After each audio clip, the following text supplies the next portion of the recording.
Subscribe на моето момче, цъкни камбанката, иначе какво правиш с живота си?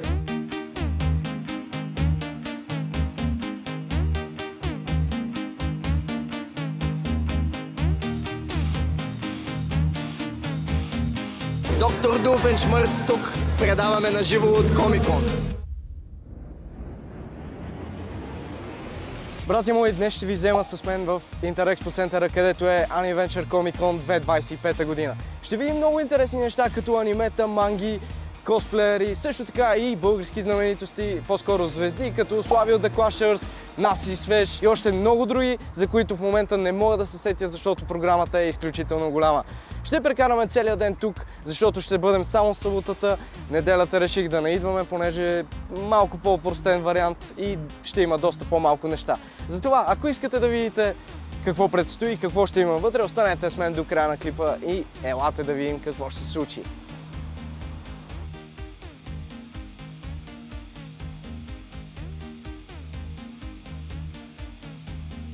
Както гледам в момента на входа е много пълно, искам да ви разведа, да видим какво става, какво се случва. Има супер много щандове, супер много косплеери, за сега не мога да се мръдна и реших първо да ви покажа какво става. Затова нека се пускаме да видим какво имаме на първите щандове, освен Yu-Gi-Oh-то, което тук се вижда още с влизането.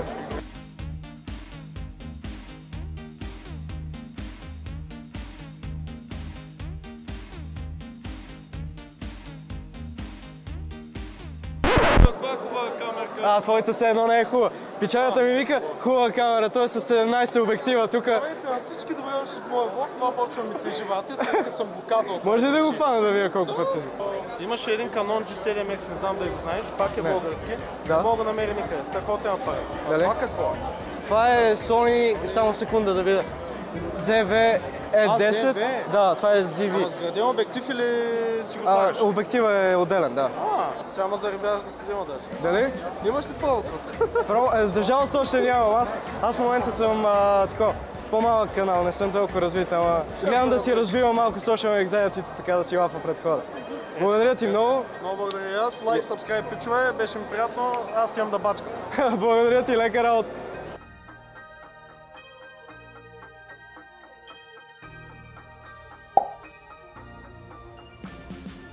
Кой знае колко тежи това нещо, между другото?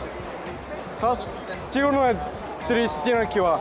Надявам се всичко да е перфектно за този влог, старая се за вас. Така че наистина, както каза пичагата от Стафа, може да ударите по един палец нагоре, да коментирате долу. Вие ходили ли сте някога на Комикон или на Aniventure, понеже аз съм ходил преди доста време, когато беше само Aniventure и беше много яко. Споделете на приятел, за да види какво е изживяването тук. Мега интересно за сега. Как си? Съществувам. Удобно ли е така само да те снимам? Защото малко се притеснявам. Имах един сайт quest, къде трябваше да направя. Преди като бях по-малък, те бях виждал и бях качил един влог в YouTube. И ти ми беше писал, братле, що не дойде да се снимаме, да се здрависваме и сега в момента минава този таск. За това, което не можах да направя като малък. Исках да те питам нещо относно Пешо, между другото. Човек, не ти ли тегне това да разнасяш компютъра навсякъде? Не те ли боли кръст? Кръста не е раменете, да.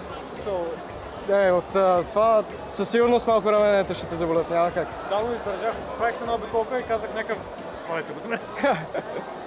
Добре, иначе гледам, че си на стримчето. Как върви? Стримчето хората са доволни. Надявам се, че беше забавно да гледат как се разминавам с хора. Защото това е доста... големи габарити. Да. Като цяло за България това нещо за първи път го виждам. Те като ми предложиха идеята да се включи, аз бях някакъв правим. Това е шантово правило. Да. И аз съм между другото така. Но от нещо, което е нестандартно, ме влече и го направя. Нямаше как да откажа на такова предложение, човек. Само в момента гледам как батерията, хелта ви пада, ще изгасне нещо. Добре, освен една снимчица да направим и да оставям на другите хора да те видят. Благодаря ти много. Така. Така само една. Благодаря ти за миналия таск много, за това, че изпълних това, което не можах като малък. Да, най-после си. Better late than never. По-добре, да. Чао!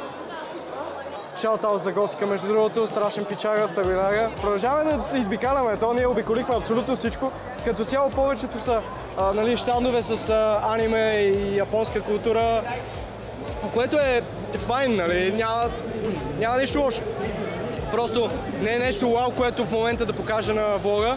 Излезнахме отвън и този лудия репортер, Дани, забравихме фамилията, не помня как беше, и Китадор бяха в ефир на BTV.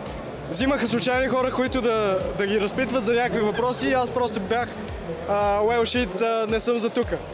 Не съм за тука, въпреки че щеше да е много смешно.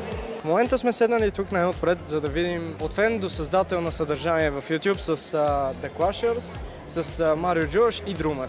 И най-вероятно няма да ви снимам цялото случващото се нещо, а ще ви покажа само кадри, затова сега след малко ще се включим. Изключително позитивни хора, невероятни съвети дадоха няколко типа, дадоха съвети за контент креаторите, което беше много яко, мега пичове са, изговориха супер реални неща, даваха историите си как са стигнали до това как по-скоро са станали контент креатори.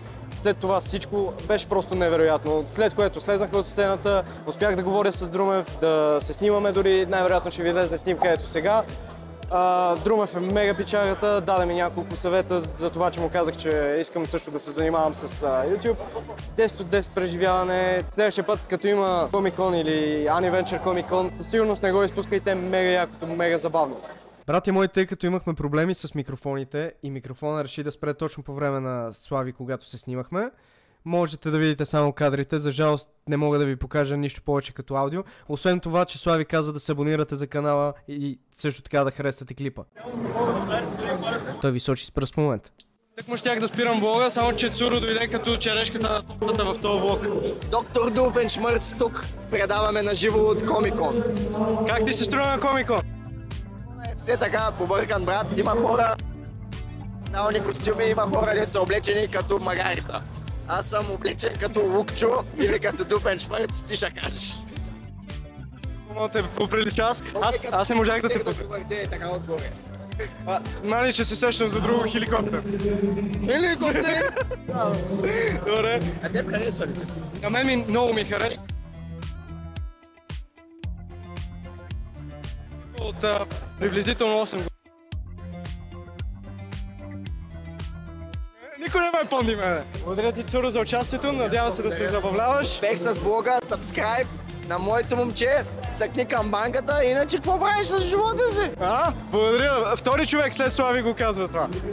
Благодаря ти. Айде. Чао. Приключваме влога, излезнахме от Интерекспо центъра. Беше много уникално, така че не забравяйте да харесате клипа, да коментирате вие били ли сте на Aniventure или Comic-Con до сега. Също така споделете на приятел, за да види какво е изпуснал, ако вие сте били, а той не е. И също така, ако вие не сте били, не забравяйте да го посетите някой път, защото това е наистина много яко и интересно. Много яко и интересно преживяване. Чакайте, ще минава някакъв автобус. Много яко и много интересно преживяване. Така че аз бях Васето 02 и ще се видим в следващия клип. Айде!